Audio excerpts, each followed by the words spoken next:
Percentage வைஸ்ல பார்க்கும்போது கூட திமுகவுக்கு இருக்கிறத விட அதிமுக கூட்டணிக்கு அதிகப்படியான வாக்கு சதவீதம் பிரியுது. இதுல தாவேகாவுக்கும் ஒரு குறிப்பிட்ட அளவுக்கு வாக்கு சதவீதம் பிரியுது. நாம் தமிழர் கட்சிக்கும் பிரியுது. ஒட்டுமொத்தமா இந்த கருத்து கணிப்புல ஐஏஎன்எஸ் மேட்ரிக்ஸ் நிறுவனம் அவங்க சொல்லியிருக்கிறது அதிமுக தலைமையிலான கூட்டணி வெற்றி பெறும் அப்படின்ட்டு. எவ்வளவு பர்சன்டேஜ் எவ்வளவு சீட்டுகள் வாங்குவாங்க அப்படிங்கிற ஒரு விவரத்தை பார்க்கலாம்.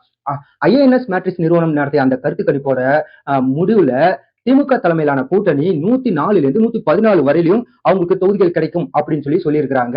அதாவது 118ங்கிறது தமிழ்நாட்டுக்கு பெரும்பான்மை ஆட்சி அமைக்கிறதுக்கு தேவையான இடங்கள் தேவை. ஆனா 118 இல்ல 114 தான் அதிகபட்சமாவே திமுகவால பெற முடியும் அப்படின்னு இருக்காங்க. 104ல இருந்து 114 வரை தான் அவங்களால பெற முடியும் அப்படின்னு சொல்லியிருக்காங்க. அதுவே அதிமுக தலைமையிலான கூட்டணியில போய் பார்த்தோம் அப்படின்னா 114ல இருந்து 127 வரை அவங்களுக்கு கிடைக்கும் அப்படின்னு சொல்லியிருக்காங்க. அதாவது பெரும்பான்மைக்கு 118 தான் தேவை. அதுக்கும் மேல கூடுதலான தொகுதிகள் அவங்களுக்கு கிடைக்கிறது வாய்ப்பு இருக்கு. அதாவது 127 வரை அவங்களுக்கு கிடைக்கிறது வாய்ப்பு இருக்கு. இப்போதைய சூழ்நிலை தேர்தல் இன்னும் கிட்டத்தட்ட ஒரு 20 நாளைக்கு மேல இருக்கு. ஒரு மாசத்துக்கு மேல இருக்கு. அப்படி இருக்கும்போது அதுக்கு முன்னாடியே இந்த ஒரு கருத்து கணிப்பை இப்படி ஒரு இது சொல்லியிருக்காங்க.